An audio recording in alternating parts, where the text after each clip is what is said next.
राधे राधे। भूलकर भी 3 मार्च 2026 को पड़ने वाले इस भयंकर चंद्र ग्रहण को हल्के में लेने की गलती मत कीजिए। ये कोई साधारण खगोलीय घटना नहीं मानी जा रही, बल्कि फाल्गुन मास की पूर्णिमा के साथ पड़ने वाला यह विशेष संयोग परंपरागत मान्यताओं के अनुसार अत्यंत संवेदनशील काल बताया गया है। यदि इस समय अनजाने में भी कुछ बड़ी भूल हो जाए तो पूरे वर्ष आर्थिक तंगी, मानसिक अशांति और कार्यों में रुकावट का सामना करना पड़ सकता है। ऐसी चेतावनी प्राचीन परंपराओं में बार बार दी गई है। 3 मार्च मंगलवार के दिन फाल्गुन पूर्णिमा और चंद्र ग्रहण का जो संयोग बन रहा है उसे बहुत ही प्रभावशाली माना गया है। कहा जा रहा है कि आसमान में लालिमा लिए चंद्रमा दिखाई देगा, जिसे सामान्य भाषा में ब्लड मून भी कहा जाता है। विशेष बात यह है कि यह चंद्र ग्रहण हमारे भारत देश में स्पष्ट रूप से दिखाई देने वाला है और इसी कारण इसका सूतक काल भी पूर्ण रूप से मान्य माना जाएगा। अब सबसे पहले समय को ठीक से समझ लेना बहुत जरूरी है, क्योंकि यहीं पर सबसे ज्यादा लोग गलती कर बैठते हैं। ज्योतिषीय गणनाओं के अनुसार यह चंद्र ग्रहण दोपहर लगभग 3:20 से प्रारंभ माना गया है, लेकिन भारत में इसका दृश्य प्रभाव चंद्रोदय के समय दिखाई देगा, शाम लगभग 6:20 से 6:26 के बीच। जब चंद्रमा उदित होगा तब वह ग्रहण की अवस्था में रहेगा और लगभग 6:47 के आसपास इसका समापन माना गया है। चूंकि यह ग्रहण भारत में दिखाई देगा, इसलिए शास्त्रीय मान्यता के अनुसार इसका सूतक काल ग्रहण से लगभग 9 घंटे पहले शुरू माना जाता है।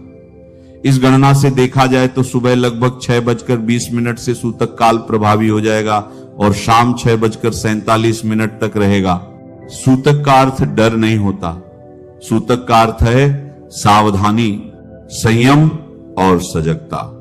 हमारे ऋषि मुनियों ने अनुभव के आधार पर कुछ नियम बनाए ताकि मनुष्य इस संवेदनशील समय में अपने आचरण को संतुलित रख सके। लेकिन आज के समय में लोग या तो इसे पूरी तरह नजरअंदाज कर देते हैं या बिना समझे डर जाते हैं, जबकि सच्चाई यह है कि यह समय आत्म संयम और मन की शुद्धि पर ध्यान देने का होता है। इसी संदर्भ को समझने के लिए हमें समुद्र मंथन की उस प्राचीन कथा की ओर जाना होगा जहां से ग्रहण की पौराणिक व्याख्या शुरू होती है। जब देवताओं और दानवों ने अमृत प्राप्त करने के लिए समुद्र मंथन किया, तब अमृत कलश निकलने पर भगवान विष्णु ने मोहिनी रूप धारण किया ताकि देवताओं को अमृत पिलाया जा सके। उसी समय स्वरभानु नाम का एक चालाक दानव देवताओं के बीच छिपकर बैठ गया और अमृत पीने लगा। सूर्य और चंद्र ने उसे पहचान लिया और भगवान विष्णु ने सुदर्शन चक्र से उसका सिर धड़ से अलग कर दिया। लेकिन अमृत उसके गले तक पहुंच चुका था, इसलिए उसका सिर राहु और धड़ केतु कहलाया। पौराणिक मान्यता के अनुसार तभी से राहु समय समय पर सूर्य और चंद्र पर छाया डालता है। इस कथा का गूढ़ भाव यह है कि प्रकाश और छाया का खेल सृष्टि का स्वाभाविक नियम है और ऐसे समय में मनुष्य को अधिक सजग रहने की सलाह दी गई है। अब बात करते हैं उन गलतियों की जो लोग ग्रहण और सूतक काल में अनजाने में कर बैठते हैं। अभी तक आपने समझ लिया कि यह समय क्यों संवेदनशील माना जाता है और सूतक का वास्तविक अर्थ क्या है। अब हम सीधे उस सबसे महत्वपूर्ण हिस्से पर आते हैं जहां अधिकतर लोग अनजाने में गलती कर बैठते हैं। याद रखिए, परंपराओं में बताए गए नियमों का उद्देश्य डर पैदा करना नहीं है, बल्कि जीवन में अनुशासन और सजगता बनाए रखना है। सबसे पहली सावधानी घर के मंदिर और पूजा पाठ से जुड़ी बताई गई। परंपरा के अनुसार जैसे ही सूतक काल प्रारंभ हो, उससे पहले घर के मंदिर में नियमित पूजा संपन्न कर लेनी चाहिए। इसके बाद मंदिर के कपाट बंद कर दिए जाते हैं या हल्का सा पर्दा डाल दिया जाता है। इसका अर्थ यह नहीं कि भगवान की पूजा बंद हो जाती है या ईश्वर की कृपा रुक जाती है। इसका वास्तविक भाव यह है कि उस अवधि में बाहरी विधि विधान से अधिक महत्व मानसिक जप, ध्यान और स्मरण को दिया जाए। बहुत से लोग यहाँ भ्रमित हो जाते हैं और पूरी तरह पूजा पाठ छोड़ देते हैं, जो उचित नहीं माना गया। इस समय जोर से घंटी बजाना, बड़ी आरती करना या विस्तृत पूजा विधि करना टालने की परंपरा है। लेकिन मन ही मन भगवान का नाम लेना, मंत्र जप करना और ध्यान करना अत्यंत शुभ माना गया है। इसलिए इस बारीक अंतर को समझना बहुत जरूरी है। अब बात करते हैं भोजन से जुड़ी सावधानी की, जिसे लोग अक्सर हल्के में ले लेते हैं। परंपरागत मान्यता यह कहती है कि सूतक काल लगने के बाद नया भोजन पकाने और खाने से बचना चाहिए। इसलिए पुराने समय में लोग सूतक से पहले ही भोजन बना लेते थे और आवश्यकता पड़ने पर उसी का उपयोग करते थे। साथ ही एक विशेष परंपरा यह रही है कि पहले से रखे भोजन, दूध या पानी में तुलसी के पत्ते डाल दिए जाते हैं। तुलसी को शुद्धता और संरक्षण का प्रतीक माना गया है। इसका भाव यह है कि भोजन की पवित्रता और सुरक्षा बनी रहे। आधुनिक दृष्टिकोण से देखें तो लंबे समय तक रखा भोजन सावधानी से ही ग्रहण करना चाहिए। यह बात आज का विज्ञान भी मानता है। इसलिए इन परंपराओं के पीछे व्यावहारिक सोच भी छिपी हुई है। अब एक और बड़ी गलती की बात कर लेते हैं। सूतक काल में अनावश्यक काट छांट के कार्य, परंपरा में कहा गया है कि इस समय बाल कटवाना, नाखून काटना, सिलाई कटाई जैसे कार्य टालने चाहिए। इसका मुख्य उद्देश्य यह था कि व्यक्ति इस समय को शांत और स्थिर अवस्था में बिताए, न कि भागदौड़ और शारीरिक व्यस्तता में। इसी तरह इस अवधि में क्रोध, झगड़ा और कटु वचन बोलने से विशेष रूप से बचने की सलाह दी गई है। ध्यान रखिए, जब मन पहले से ही संवेदनशील होता है और हम उस समय विवाद में पड़ जाते हैं तो मानसिक तनाव कई गुना बढ़ जाता है। हमारे ऋषियों ने शायद इसी मनोवैज्ञानिक तथ्य को समझकर यह नियम बनाए थे कि ऐसे समय में वाणी और व्यवहार पर संयम रखा जाए। अब विशेष रूप से बात करते हैं गर्भवती महिलाओं के बारे में, क्योंकि परंपराओं में उनके लिए अतिरिक्त सावधानी बताई गई है। उन्हें सलाह दी जाती है कि सूतक और ग्रहण के समय अनावश्यक बाहर न निकले, अधिक श्रम न करें और शांत वातावरण में रहें। इसका मूल उद्देश्य भय पैदा करना नहीं, बल्कि सुरक्षा और विश्राम सुनिश्चित करना है। गर्भवती महिलाओं को सकारात्मक विचारों में रहने, धार्मिक या प्रेरणादायक बातें सुनने और मन को शांत रखने की सलाह दी जाती है, क्योंकि यह समय मानसिक स्थिरता बनाए रखने का होता है। अब बात करते हैं कि इस समय क्या करना अत्यंत शुभ माना गया है। शास्त्रों में ग्रहण काल को जप, ध्यान और आत्मचिंतन का सर्वोत्तम समय बताया गया है। कहा गया है कि इस समय किया गया मानसिक जप सामान्य समय की तुलना में अधिक प्रभावी माना जाता है। इसीलिए यदि संभव हो तो शांत स्थान पर बैठकर अपने इष्ट देव का स्मरण करना, गायत्री मंत्र, महामृत्युंजय मंत्र या सरल नाम जप करना बहुत शुभ बताया गया है। यहां एक बात विशेष रूप से समझ लीजिए, इस समय बाहरी दिखावे से ज्यादा महत्व मन की स्थिति का है। यदि मन शांत है, विचार सकारात्मक है और भाव श्रद्धा का है तो वही सबसे बड़ा साधन माना गया है। ग्रहण समाप्त होने के बाद शुद्धि की परंपरा भी बताई गई है। जैसे ही ग्रहण समाप्त हो स्नान करना शुभ माना गया है। स्वच्छ वस्त्र धारण करना, घर की हल्की सफाई करना और मंदिर को पुनः खोलकर सामान्य पूजा प्रारंभ करना परंपरा का हिस्सा रहा है। कुछ लोग स्नान के जल में थोड़ा गंगा जल या चुटकी भर नमक भी मिलाते हैं, जिसे प्रतीकात्मक शुद्धि का रूप माना जाता है। इसके बाद घर में गंगा जल का छिड़काव करने की परंपरा भी रही है। इसका उद्देश्य वातावरण को ताजगी और पवित्रता का भाव देना है।